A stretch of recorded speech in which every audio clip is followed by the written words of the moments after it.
దేవుడు తన ప్రేమను వెల్లడి చేశాడంట.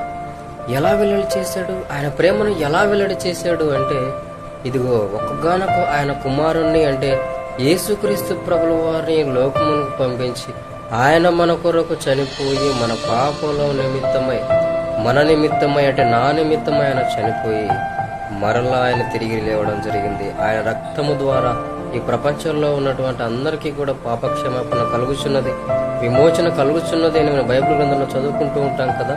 ఇదిగో ఆయన ప్రేమను మనం ఎలాగ కొలవాలో చెప్పండి. ఆయన అందరి కొరకు ఆయన అందరికీ పైగా ఉన్నాడు, అందరి కొరకు ఆయన ప్రాణం పెట్టాడు.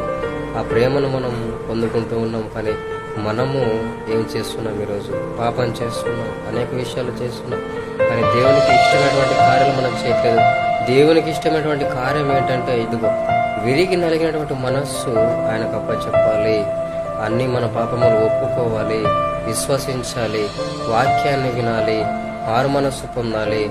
ఇవన్నీ విషయాలు కూడా మనం గమనించుకుని, ఇదిగో దేవుని చిత్తము కూడా ఇదే కదా అనేటువంటి ఆ యొక్క మార్గంలో మనం వెళ్ళాలి అనేటువంటి ఆశ దేవునికి ఉంది.